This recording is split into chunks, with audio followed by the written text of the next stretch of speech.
নবী নন্দিনী ফাতেমা আব্বাকে আব্বার চোখের পানি মুছে দিচ্ছেন বাবা, আর আমার নবী বেটি ফাতেমার চোখের পানি মুছে দিচ্ছেন আর বলছেন, মা আমি তোমার সঙ্গে যার বিয়ে দিয়েছি রে মা, ওই আলীর একটু দেখভাল করিও, আলীকে কোনোদিন কষ্ট দিও না, আলীকে একটা বড় কথা বলিও না, আলীকে একটা তুমি খারাপ নজরে দেখিও না। ও বেটি ফাতেমা, আলী এমন একজন ব্যক্তি, ওই আলীর সঙ্গে কাউরি তুলনা হবে না। ফাতেমাকে সান্ত্বনা দিয়ে আমার নবী সেখান থেকে চলে আসলেন বাবা। যেমনই আসলেন বন্ধুরা, ওই আলীর সঙ্গে ফাতেমার ঘর সংসার হইল।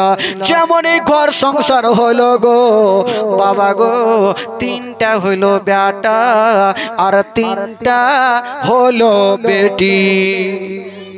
তিনটা হলো বেটা আর তিনটা হইল কয়টা? টোটাল কয়টা হইল? কয়টা হলো? ছটা। তবে বাচ্চাকালে একটা বেটি রোকাইয়া আর ছেলেদের মধ্যে ইমামে মুহসিন, ইনারা দুইজন ইন্তিকাল করলেন। সকলে বলুন ইন্না লিল্লাহি ওয়া ইন্না ইলাইহি রাজিউন। তো 6 জন থেকে 2 জন বাদ হলো, থাকলো কয়টা? কয়টা থাকলো?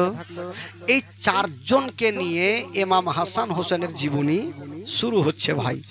এতক্ষণ শুধু গোড়াটা থমটা বাঁধলাম, মানে ভিড় বাঁধলাম, জীবনী এখান থেকে শুরু হচ্ছে। তবে ভাই কমিটি ভাই গুলো বলে বাচ্চাগুলাকে একটু বসাতো ভাই, ওনারা একটু বিরক্ত করছে, একটু বসান। বাচ্চাগুলাকে বলবো এই উঠা কে আছাড় মারায় গুজরি যা। হ্যাঁ, বাচ্চাগুলাকে একটু শান্ত রাখেন ভাই, কারণ জীবন একটু মন দিয়ে না শুনলে বুঝতে পারবেন না, ধিয়ে এদিক ওদিক নিয়ে যায় না। তবে দুটা হলো বেটা আর দুইটা হলো, দুটা হলো বেটা দুটা হলো, বেটাগুলোর নাম হলো ইমাম হাসান আর ইমাম হুসাইন, আর বেটিগুলোর নাম হইল বলুন জাইনাব আর উম্মে কুলসুম। কি নাম বললাম? উম্মে কুলসুম। তবে দুটা বেটা দুটা বেটি নিয়ে জীবনীটা শুরু হইল। এবার শুনেন বেরাদের, ইমাম হাসান হুসাইন দুনিয়াতে চলে আসলেন, বড় হতে লাগলেন। তবে ভাই ইমাম হাসান হোসেন যখন বড় হতে লাগলো, আমার নবী পাক দোনো নাতিকে এত ভালোবেসেছেন ভাই। যখনই থাকতেন দোনো কলেজ আর পাড়াকে নিয়ে বুকখানে করে রাখতেন। তবে একদিন ইমাম হাসান একদিন ইমাম হোসেন সিলটে লেখা লিখেছেন ভাই। সিলট বুঝলেন তো? সিলট কোনটাকে বলে? Sylhet লিখাবালা, লিখাবালা, Silat, Silat. আচ্ছা, আজকাল সিলাট আছে ভাই দেশে? দেশে আছে? দেশের নেই। হ্যাঁ, চলে গেছে, আছে কিন্তু খুব কম, নাইর মতন। এই যুবকটি এখানে এসো, এদিকে আসো, ওই এদিকে আও, জলদি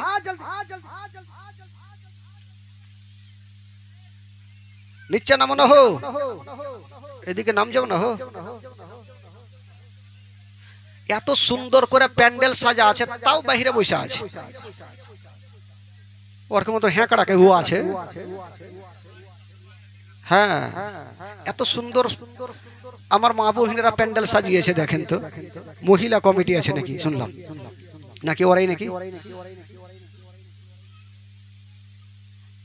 হ্যাঁ, একটু শুনেন ভাই, এখানে বসেন, দূরে বসে তো লাভ হবে না, যতক্ষণ বক্তার মুখ না দেখবেন বুঝতে পারবেন না।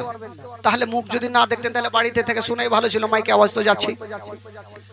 তাহলে এখানে বসেন, কি অসুবিধা আছে? দেখছেন তো আমার দিকে, আমি তো সবারই দিকে দেখতে পারছি না, কিন্তু দেখেন আমার দিকে দেখেন। সিলাটে 2 জন লেখা লিখেছেন। ইমাম হাসান বলছে, ভাই, মানে ছোট্ট ভাইকে বলছে, ভাই আমার লেখা সব থেকে ভালো। আর ইমাম হোসেন বলছে, তোমার মাথা খারাপ, তোমার থেকে বেশি আমার লেখা ভালো।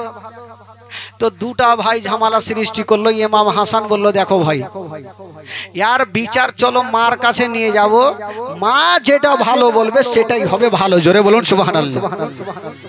তো ইমাম হাসান হোসেন বলল ঠিক আছে। দোনো ভাই গুটি গুটি পায়ে মার কাছে হাজির হয়ে গেল। বলছেন মা গো ওগো জননী মা, আজকে একটা কথা বলবো গো মা। বললো কি কথা? ওই দুইখানা সিলট মায়ের সামনে রেখে দিয়েছেন। ইমাম হাসান বলছেন মা গো এটা হলো আমার লেখা, আর এটা হলো আমার ছোট ভাইয়ের লেখা। বলে দিন গো মা কোনটা লেখা ভালো। মা বলে দেন কোনটা লেখা ভালো। আজকাল আমাদের আপনাদের মা যদি হইতো তো এই প্রশ্নের উত্তর দিতে 1 সেকেন্ড লাগতো, তাই না? বল দিত এই বড় বেটার লেখা ভালো, ভাগ। না হলে বলতো ছোট্ট বেটার লেখা ভালো, যেটা হয় একটা বলে দিত। কিন্তু ফাতেমা ভাবছেন আল্লাহ এখন যদি বলি আমার বড় বেটার লেখা ভালো, তবে আমার ছোট বেটা দুঃখ পাবে। আর যদি বলি ছোট বেটার লেখা ভালো, তবে বড় বেটা কষ্ট পাবে। আল্লাহ আমি কোন বেটাকে দুঃখ দিব না, কোন বেটাকে দুঃখ দিব না। মা ফাতেমা বলছেন ওরে লাডলা দুলারা, ওরে কলেজারা পারা, যেই প্রশ্ন তোমরা করেছো এই প্রশ্নের উত্তর বেটা আমি দিতে পারবো না। ও লাডলা বেটা রে, এই প্রশ্নের উত্তর যদি নিতে চাও তবে তোমার আব্বা জানের কাছে চলে যাও। ফাতেমা বলছে আমি পারবো না, যাও তোমার আব্বার কাছে যাও। এরা দুইজন ভাই চিন্তা করছে এই সামান্য প্রশ্ন মা দিতে পারবে না উত্তর, কেমন কথা। ঠিক আছে ভাই, যখন মা বলছে আব্বা পারবে, চলো তাহলে। আবার দোনো ভাই গুটি গুটি পায়ে বাপের সামনে সিলট খানা রেখে দিয়ে বলছেন আব্বা সোজা প্রশ্ন উত্তর তাড়াতাড়ি দেন। কিরে বেটা? বলছেন আব্বা গো এটা হলো আমার লেখা, আর এটা হলো আমার ছোট ভাই হোসেনের লেখা। ও গো আব্বা গো আপনি বলে দিন কোনটা লেখা ভালো। শেরে খোদা আলী বলছে হারে বেটা এই প্রশ্নের উত্তর তোমার মা দিতে পারেনি। আব্বা মাকে বললাম মা পারেনি, তার জন্য তো আসলাম। আলী বুঝা গেল ফাতেমা কেন দেয়নি। ফাতেমা কেন দেয়নি? যদি আমি বড় বেটার লেখা ভালো বলি তবে ছোট্ট বেটা কষ্ট পাবে, আর যদি ছোট্ট বেটার লেখা ভালো বলি তবে বড় বেটা কষ্ট পাবে। না না আমি কোন বেটাকে দুঃখ দেব না। শেরে খোদা আলী বলছে বেটা রে তোমরা যেই প্রশ্ন করেছো এর উত্তর আমিও দিতে পারবো না। এরা দোনো ভাই চিন্তা করছে ইলে খাই বরবাদ আমার ঘে, মাও পারবে না বাপও পারবে না, তো কোনঠে যাবো। আব্বা মার কাছে গেলাম, মা আপনার কাছে পাঠাইলো, মনে শান্তি হইল। এবার আপনি কার কাছে পাঠাবেন পাঠান, ওইটাই যাব। শেরে খোদা আলীর মাথায় ঘুরছে দুনিয়ার এমন এমন প্রশ্ন নাই যে একজন দিতে পারবে না। সেটাকে সেটা হইল নবী মুস্তাফা। জোরে বলুন। আমার নবীর দরবারে গিয়ে প্রশ্নের উত্তর পাবে কি পাবে না? জোরে বলুন পাবে কি পাবে না? ইয়ারা দুইজন বলছে কোথায় যাব? বলল বেটা রে যদি তোমরা প্রশ্নের উত্তর চাও তবে তোমার নানার কাছে চলে যাও, তোমার নানা উত্তর খানা দিয়ে দিবে। ইয়ারা দুইজন যুক্তি করে বাবা সিলট দুইখানা নিয়ে আমার নবীর সামনে হাজির হয়ে গেল। বলছেন ইয়া রাসূলুল্লাহ, না না গো, এই যে আমাদের লেখা, আমার এটা লেখা আর আমার ছোট ভাইয়ের এটা লেখা, না না গো বলে দিন কোনটা লেখা ভালো। আমার নবী চিন্তা করছে কোনটা লেখা ভালো বলবো। একটু মাথাটা নিচা করে আছেন। আমার আল্লাহর অর্ডার হয়ে গেল। আল্লাহ বলে জিবরাইল দেরি করো না, তিনটা গুলি নিয়ে যাও আর আমার নবীকে দিয়া দাও। আর নবীকে বলবে দুইখানা সিলট নিচে রেখে দেবে আর তিনটা গুলি উপরে চালিয়ে দেবে। যার সিলটে দুটা পড়বে তার লেখা ভালো, আর যার সিলটে একটা পড়বে তার লেখা ভালো নাই। এই কথা বলে দিয়া জিবরিল আমিন ফেরেশতা তিনটা গুলি লিয়া আমার নবীর কাছে হাজির হয়ে গেল। আসসালাতু ওয়াসসালামু আলাইকা ইয়া রাসূলুল্লাহ, আসসালাতু ওয়াসসালামু আলাইকা ইয়া হাবিবাল্লাহ। নবী বলে জিবরাইল কি হয়েছে বলো। বলছেন নবী গো, এই যে তিনখানা গুলি আপনি উপরে চালিয়ে দিন, দুইখানা সিলট নিচে রাখুন। যার লেখা ভালো দেখবেন যার সিলটে দুটা পড়েছে তার লেখা ভালো। এই কথা বলে জিবরাইল চলে গেল। আমার নবী মাথাটা তুলেছেন। ইমাম হাসান হোসেন বলছেন না না, উত্তর কি পাবো না, বলেন কোনটা লেখা ভালো। আমার নবী বলছেন পাবে, তোমরা একটু ধৈর্য ধরো। আচ্ছা বলো আমার হাতে কটা গুলি আছে, বলে তিনটা। আর তোমাদের সিলট কয়খান, বলে দুইখান, নিচে রাখো। রাখলো। আমার নবী বলছে দেখো আমি তিনটা গুলি উপরে চালাবো, যার সিলটে দুটা পড়বে তার লেখা ভালো, আর যার সিলটে একটা পড়বে তার লেখা ভালো নেই। ঠিক আছে। আমার নবী সিলটের সামনে তিনটা গুলিকে উপরে চালিয়ে দিয়েছেন। ইমাম হাসান গুলির দিকে বলছে আর বলছে তুই আমার সিলটে দুটাই। ইমাম হোসেন বলছে খবরদার যাবি না, আমার কাছে দুটাই। গুলিও চিন্তা করছে কোন দিকে যাব। ও যুবক বন্ধুরা, এবার ঘুরতে ঘুরতে একটা গুলি ইমাম হাসানের সিলটে পড়ে গেছে আর একটা গুলি ইমাম হোসেনের সিলটে পড়ে গেছে। আচ্ছা বলুন তো কয়টা গুলি চালিয়েছিল, জোরে বলুন কয়টা পড়েছে, কয়টা? একটা কুণ্ঠে গেল, একটা কুণ্ঠে গেল, একটা গুলি ওপরে বান বান করে ঘুরছে, কোন দিকে পড়ে না। ইমাম হাসান বলছে তোকে ঘুরতে হইবে না, আমার সিলটে আই। আর ইমাম হোসেন বলছে খবরদার আমার সিলটে আই। গুলি চিন্তা করছে আমি কোন দিকে যাব। এখন ইমাম হাসানের সিলটে যদি চলে যায় ইমাম হোসেন কষ্ট পাবে, আর ইমাম হোসেনের সিলটে যদি যাই ইমাম হাসান কষ্ট পাবে। আমি কোন ছেলেকে কষ্ট দিতে পারবো না। গুলি ঘুরতেছিল, আমার আল্লাহর অর্ডার হয়ে গেল।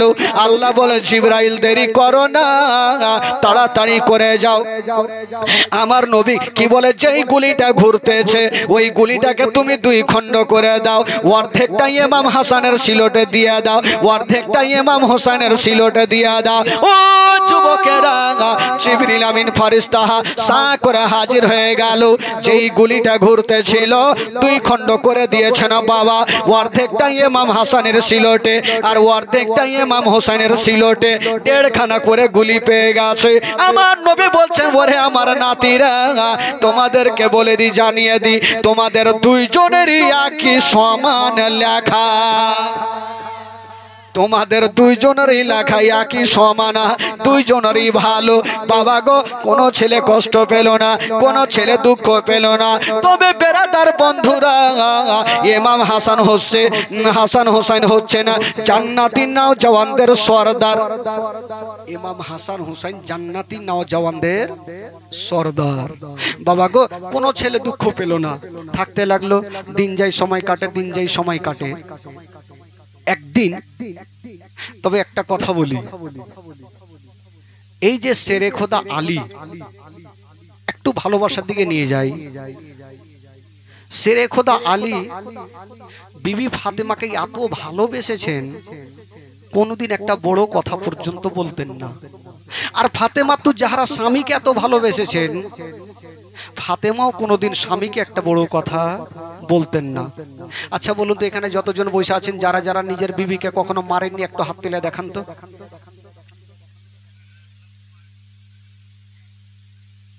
তুলেন না গো, কেউ নেই, একটাও নেই।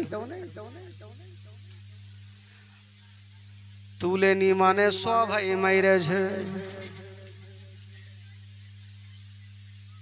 আর মারবে না তো কি করবে? কত রকম করে সাতটারি থেকে বাজার করে নিয়ে আসলেন, বিবি এক গ্লাস পানি দে, তাই লেকে খালে তো মার খাবে না তো কি খাবে? মার তো খাইতেই হবে। जैसी करनी वैसी भरनी। बाबा गो तो फातेमा तो जहरा शेरे खोदा आली के एत भालोबासतेन कोनोदिन कष्ट दितेन ना। एकदिन शेरे खोदा आली एकटा प्रश्न करछेन फातेमाके, ओ बीबी फातेमा अच्छा बोलो तो তুমি আমারকে কতটা ভালোবাসো? তো ফাতেমা তু জাহরা বলছে কতটা ভালোবাসি মানে অনেক অনেক। এই বস বস, অনেক ভালোবাসি। তো শেরে খোদা আলী বলছেন বিবি আচ্ছা তুমি বলো তো আমার কাছে কিছু এমন একটা জিনিস চাও তো আমি দিতে পারি কি পারি না? তো ফাতেমা তু জাহরা ভাবছেন যে আমি যদি চাইবো, যদি স্বামী আবার দিতে না পারে তো স্বামীর মনে কষ্ট হবে না, আমি বলবো না। বলছে স্বামী গো আমি কিছু লাগবে না, কিছু চাই না, শুধু আপনার ভালোবাসাটাই চাই। বলে না তুমি একটু চেয়ে তো দেখো। তো ফাতেমা তু জাহরাকে বারবার যখন রাজি করছেন তো ফাতেমা বলছেন স্বামী গো আমি চাই কি? বলে স্বামী গো আমি টাকা নেব না, পয়সা নেব না, গাড়ি বাড়ি কিছুই নেব না, আমি শুধু আপনার কাছে দুটা আপেল চাই। জোরে বলুন সুবহানাল্লাহ। আজকাল যদি আরা হতো তো আপেল চাইতো। 3 भारी सा गहना लेके दे, सोना लेके दे, नाहले तेरा भात खाएंगे नहीं। এই অবস্থা। ফাতেমা তু জাহরা কি চাইলেন? কটা আপেল চাইলেন? দুটা। তো শেরে খোদা আলী বলছে তুমি এমন জিনিস চাইলে এটা দেওয়া কোনো বড় ব্যাপার হইলো? আমার পকেটে টাকা নাই তো কি, এখনই যাব লকড়ি কাটবো, বাজারে বিক্রি করব, তোমার জন্য আপেল নিয়ে চলে আসবো। ঠিক আছে জানো ওইটাই তো নিয়ে আসেন। আহ দেখেন বাবা ভাগ্যের চাকা কোন দিকে ঘুরছে। শেরে খোদা আলী হাতে তরবারি নিয়েছেন, পকেটে টাকা নেই, কিন্তু বিবির মনের কথা পূরণ করার জন্য জঙ্গলে গেছেন। যেমনই জঙ্গলে যেতে নাই ওই গাছের শুকনো শুকনো লকড়ি গুলা কেটে একটা জায়গাতে বোঝা তৈরি করেছেন। ও যুবকেরা এবার বোঝা তৈরি করে বাবা গো এবার গেল বাজারে, বাজারে গিয়ে দাঁড়িয়ে গেছে, কিন্তু বেরাদার ওই লকড়ি বিক্রি হয় না। 1 ঘন্টা হয়ে গেল, 2 ঘন্টা হয়ে গেল, কোনো খরিদ্দার আসে না। ওই দিকে শেরে খোদা আলী বাজারে দাঁড়িয়ে দাঁড়িয়ে কান্দে, আর ওই দিকে মা ফাতেমা ঘরের কোণাতে বসে বসে কান্দে। ফাতেমা কেন কান্দে? ফাতেমা ভাবছেন আমার স্বামীর কাছে আপেল চাইলাম, জানি না ওই আপেলের জন্য কত না কষ্ট করে। আর আলী ভাবছেন ফাতেমাকে কত রকম রাজি করিয়েছি, যদি আমার লকড়ি বিক্রি না হয় তবে আমি আপেল দিতে পারবো না, আর আপেল যদি না দিতে পারি তবে ফাতেমা নারাজ হয়ে যাবে। কি করব? 1 ঘন্টা হয়ে গেল, 2 ঘন্টা হয়ে গেল, সন্ধ্যা হতে যাচ্ছে, সূর্য লাল। আহ আলীর চোখ দিয়ে পানি ঝরছে, করব তো করব কি? হুয়া তুই সমান্তাসা তো চিল্ল মান্তাসা, ইজ্জতের মালিক আল্লাহ, জিল্লতের মালিক আল্লাহ। সামনে দিক থেকে একটা লোক চলে আসিল। আলী বলো তোমার লকড়ির দাম কত আছে? আলী বলল ভাই রে আমি লকড়ির দাম বলবো না, যা পারো তুমি দিয়ে যাও আর লকড়ি নিয়ে যাও। ওই লোকটা কয়েক টাকা দিল আর লকড়ি নিয়ে গেল, আর ওই টাকা থেকে 2টা আপেল কিনে নিল, আর খুশি খুশি যাচ্ছেন ফাতেমাকে রাজি করার জন্য। আলী এত খুশি হয়েছে যে ফাতেমা যদি আপেল পেয়ে যায় তাহলে অত্যন্ত খুশি, খুব খুশি। তো ফারিস্তা গুনেরা বলছেন আল্লাহ আজকে আলী তো বিবিকে খুশি করতে যাচ্ছে, তো আলীর একটু পরীক্ষা নিয়ে দেখবো কি? আমার আল্লাহ বলছেন আলীর পরীক্ষা 1000 বার লেও, কিন্তু আলী পরীক্ষাতে ফেল হবে না, পাস হবে। জোরে বলুন সুবহানাল্লাহ। তো আল্লাহর ফারিস্তা বলছে একটু লিয়ে তো দেখি পরীক্ষা। তো একটা ফকির কি বলে ফারিস্তা ফকির সেজে আলীর সামনে এসে দাঁড়িয়ে গেছেন। আলী, যদি তোমার কাছে কিছু খাবার থাকে দাও। আলী কিন্তু আপেল দুটাকে পকেটে লুকিয়ে ফেলেছে, যদি দেখে এলেই বরবাদ হয়ে যাবে। বলছে আলী তোমার কাছে কিছু থাকলে দাও। আলী বলছে কিছুই নাই। বলছে কেমন কথা, তোমার কাছে যে দুটা আপেল আছে। ই তো জানবে না, ও তো যাই না শুনে আসছে। আলী ভাবছে আমার কাছে আপেল আছে, ই জানলে কি করে। আলী বলছে আমি দিব না। তবে ওই ফকির বলছে আলী, যদি তুমি দুটা আপেল দান করো, একটা দান করলে 10টা পাবে, আর দুটা করলে 10-এর বয়ে 2 10-এ 20টা পাবে। আলী ভাবছেন আল্লাহ, আজকে যদি আমি ফকিরকে দুটা আপেল দিয়ে দিই, তবে ফাতেমার সামনে আমি আপেল নিয়ে যেতে পারবো না, নারাজ হয়ে যাবে। করবো তো করবো কি। আলী চিন্তা করছেন আমি করবো তো করবো কি। ফকির বলছে আলী তুমি কি দিবে না? আলী বলছে দিতে পারবো না। ফকির ঘুরে যাচ্ছে। আলী ভাবছে জানি না, আজকে ফকিরকে ঘুরিয়ে দিলাম, কাল হাসরের মাঠে আমার নবীর সামনে জবাব দিতে পারবো না। আমার নসিবে যাই হোক না কেন, আমি ফাতেমার হাত ধরে সান্ত্বনা দিয়ে বুঝিয়ে দেব, কিন্তু ফকিরকে ঘুরাইতে পারবো না। আলী ডাক দিচ্ছেন আসো। দুটা আপেল বের করে বাবা ফকিরকে দিচ্ছেন, কিন্তু ফকির বইলাই যাইছে আবার আলী একটা দিয়েছো 10টা পাবে, দুটা দিয়েছো 20টা পাবে। এই কথা বলে চলে গেল। আর শেরে খোদা আলী বাবা গেটে গিয়ে দাঁড়িয়ে গেল। ভিতরে কান্দে ফাতেমা আর বাইরে কান্দে শেরে খোদা আলী। ফাতেমা ভাবছেন আমার স্বামী আমার মাথার তাজ কেন আসে না, কোথায় গেল, কোন দিকে গেল। হঠাৎ করে বন্ধুরা আলী চিন্তা করছে আমি ঘরে যাব কেমন করে। আলী হাত তুলেছে, আল্লাহ রব্বুল আলামিন গো, আজকে ফাতেমার সামনে আমি মুখ কেমন করে দেখাবো। আল্লাহ গো তুমি ছাড়া কেউ নেই। বাবা গো, আলী যেমনই দোয়া করা আল্লাহর দরবারে দোয়া কবুল হয়ে গেল। আল্লাহ বলছেন ওরে ফারিস্তা যাও যাও, আলীকে তাড়াতাড়ি করে আপেল দিয়ে চলে আসো। এবার ওই ফারিস্তা, যেই ফারিস্তা বাবা গো ফকির সে যে দুটা আপেল নিয়ে গিয়েছিল, ওই ফারিস্তা আবার দুটা আপেল নিয়ে আলীকে দিতে যাচ্ছে। তো ফারিস্তাদের তো চেহারা যে কোনো চেহারা নিতে পারে, দিতে যাচ্ছে। আলী এই যে দুটো আপেল নাও। তো আলী দুটা আপেল পেয়েছে, তো অত্যন্ত খুশির দরকার, ফাতেমাকে আপেল দিব। তো আলী বলছে ওই ফারিস্তা, তুমি এটা ভালো কাজ করছো। হ্যাঁ, বলে কেন? তোমার ভালো কাজ করলাম, দুটো আপেল দিলাম। বলে দিতে হবে না, তুমি ঘুরে যাও। বলে কেন? একটু আগে বলে গেলে একটা দিলে 10টা পাবে, আর দুটা দিলে 20টা পাবে। ঘুরিয়ে দুটাই কেনে 20টা নিয়ে এসো। আল্লাহর ফারিস্তাকে এমন হুড়কি নিল ভাই, নাচতে নাচতে গিয়ে বলছে আল্লাহ বরবাদ হয়ে গেল।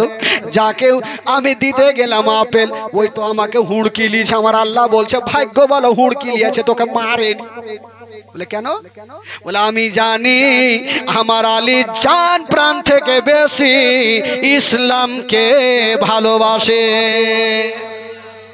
আমার আলী ভুলে নাই। তুমি একটু আগে বলেছো একটা দান করলে 10টা পাবে, আর দুটা দিলে 20টা পাবে।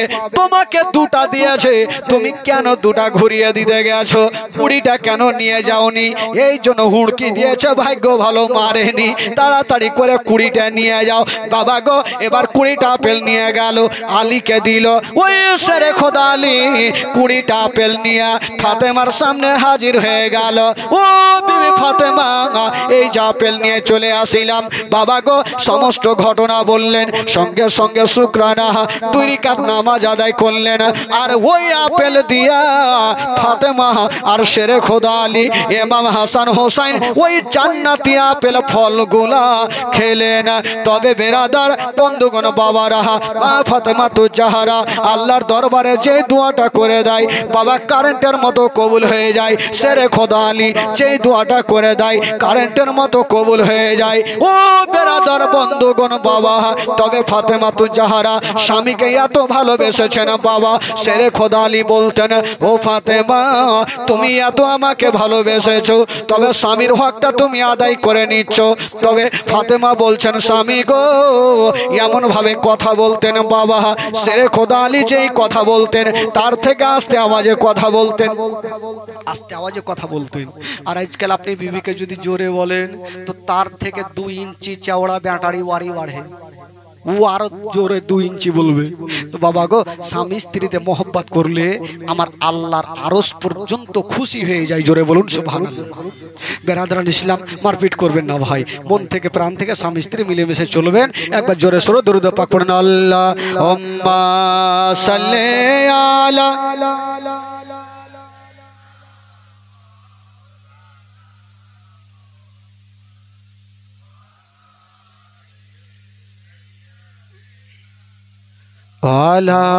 আলে সাইয়্যিদিনা। একবার মহব্বতে বলুন তো সুবহানাল্লাহ। গোটা মাজমা জিনারা নবীকে ভালোবাসেন, হাত তুলে বলুন সুবহানাল্লাহ। জোরে বলুন ইয়া রাসূলুল্লাহ।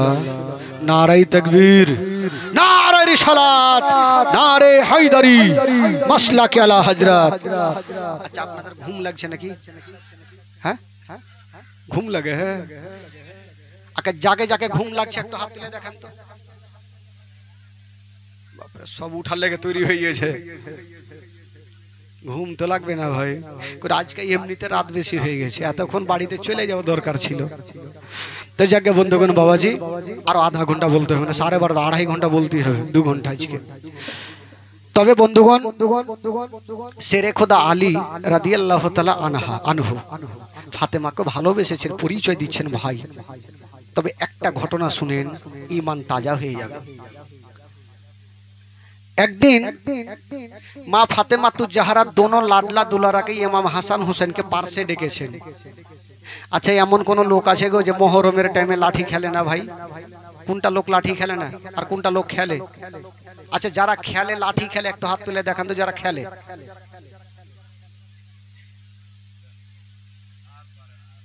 কেউ নেই? যাক, কত ভালো লোক রে, এরকম লোক জীবনেও দেখিনি। আচ্ছা, যারা খেলে না তারা একটু হাত, যারা খেলছে তারা হাত তুললেন তো? তুলবে না? যারা খেলে না তারা হাত তুলেন তো। আগে মাগে, ওদের জন্যই তো জীবনীটা। লাঠি কারা খেলেছিল, আনন্দ কারা করেছিল, বুঝতে পারবেন। ঘটনা শুনেন। একদিন ফাতেমাতুজ জাহরা রাদিয়াল্লাহু তাআলা আনহার বাড়িতে কোনো খাবার ছিল না ভাই। একটু মন দেন, হে যুবকেরা, শুনেন জীবনী।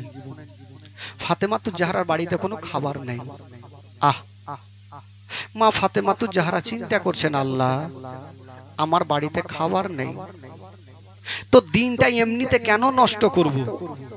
ফাতেমাতুজ জাহরা ভাবছেন, আমি এই দিনটিতে এমনিতে নফল রোজা থেকে যাব। ফাতেমাতুজ জাহরা পানি পান করে রোজা থেকে গেলেন। সকাল বেলাতে চিন্তা করছেন যে আমি তো রোজা আছি, আমার দোনো বেটাকে কি খাওয়াবো? বাড়িতে খাবার নেই, কি খাওয়াবো? তো পার্শ্বের বাড়ি থেকে কিছু আটা নিয়ে আসলেন। দেখেন ভাই, কত গরিব। আজকাল এমন কোনো মা নাই তার বাড়িতে খাবার নেই।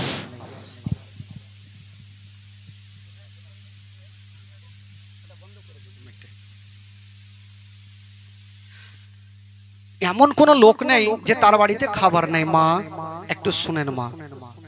তো ফাতেমাতুজ জাহরা রাদিয়াল্লাহু তাআলা আনহা চিন্তা করছেন, আমি আটা নিয়ে আসলাম, রুটি তৈরি করেছেন 2 থেকে 3টে, আর রুটি তৈরি করে হালকা হালকা করে টুকরো করে দোনো বেটার মুখে দিচ্ছেন মা। আজকাল যেমন মা বহিনেরা দেয়, বেটাকে নিজের হাতে খেলিয়ে দেয়, বেটিকে নিজের হাতে খেলিয়ে দেয়। কি খাওয়াই না ভাই? খাওয়াই কি খাওয়াই না? মা বোনেরা খাওয়াই। তো ইমাম হোসেনের একটা অভ্যাস ছিল যে মা যখন তার মুখে খাবার দিত তো ইমাম হোসেন নিজের মুখ থেকে আবার নিয়ে মায়ের মুখে দিয়ে দিত। তো এই অভ্যাসটা কিন্তু ছিল। তো সেদিন ফাতেমাতু জাহারা যখনই ইমাম হোসেনের মুখে খাবার দিয়েছেন, ইমাম হোসেন নিজের মুখ থেকে নিয়ে মার মুখে দিচ্ছেন। মা বলছেন, বেটা রে, আমার খাওয়া চলবে না রে লাল। কেন মা, কেন চলবে না? বলছে, বেটা আমি রোজা করেছি বেটা। আহ, দোনো ছেলে বলছেন, মা গো এটা তো রমজান মাস নয়, তুমি কিসের রোজা করেছো মা? ফাতেমা বলছেন, বেটা রে আমি নফল রোজা করেছি রে বেটা।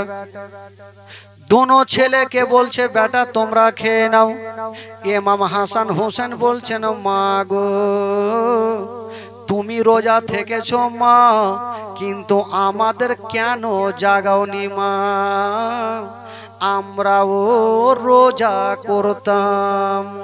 ছোট ছোট 5-6 বছরের ছেলে বলছেন, মা গো আমরাও রোজা করতাম মা। ফাতেমা বলছেন, বেটা রে এত বড় দিনে বেটা তোমরা রোজা করতে পারবে না রে লাডলা দুলারা, কেমন করে করবে? দোনো ছেলে বলছেন, মা গো তুমি যেমন করে আছো মা আমরাও সেমন করে রোজা করব মা। মা ফাতেমা বলছেন, বেটা তোমাদের থাকতে হবে না, রুটি খেয়ে নাও। দোনো ছেলে বলছেন, মা আমরা রুটি খাবো, যদি তুমি ওয়াদা করো যে আজকে ভোরের টাইম আমাদের সেহরি খাওয়াবে, রোজা করাবে, তাহলে খাবো, আর না হলে খাবো না। ফাতেমা ভাবছেন, আল্লাহ কি বলবো এখন, যদি বলি কালকে তোমাদের রোজা ধরাবো না তবে দোনো ছেলে আমার কাছে রুটি খাবে না। আল্লাহ এখন সান্ত্বনা দিয়ে আমি খাইয়ে দিই, তবে বাবা গো কালকে যখন হবে আবার সান্ত্বনা দিয়ে খাইয়ে দেব। দোনো ছেলেকে বলছে, ঠিক আছে বেটা তোমাদের রোজা ধরাবো। বলে ঠিক আছে মা এবার খাইয়ে দাও। বাবা গো দোনো বেটাকে খাইয়ে দিলেন। দোনো বেটা আনন্দ করছে। ওই দিকে ফাতেমা নবী নন্দিনী ফাতেমা ভোরের টাইমে পানি পান করে রোজা ধরেছিলেন, আবার সন্ধ্যার টাইমে পানি পান করে রোজা ইফতার করলেন। একটা রোজা হয়ে গেল। আবার রাত্রি সমাতে বাবা ফাতেমা দোনো বেটাকে নিয়ে আরামে ঘুমিয়ে আছে, কিন্তু মায়ের ঘুমটা আসে না। কেন আসে না? এই যে কালকে রোজা করার জন্য আবার ফাতেমা ভাবছেন, আল্লাহ দোনো বেটার কাছে ওয়াদা করেছি রোজা ধরাতে হবে। আল্লাহ দোনো বেটা যদি রোজা ধরে নাই তবে সারাদিন এত বড় দিনে রোজা রাখতে পারবে না, আমি মা সহিতে পারবো না, দোনো বেটাকে আমি রোজা ধরাবো না। যখনই বেরাদার মসজিদে আজান হচ্ছে, আসসালাম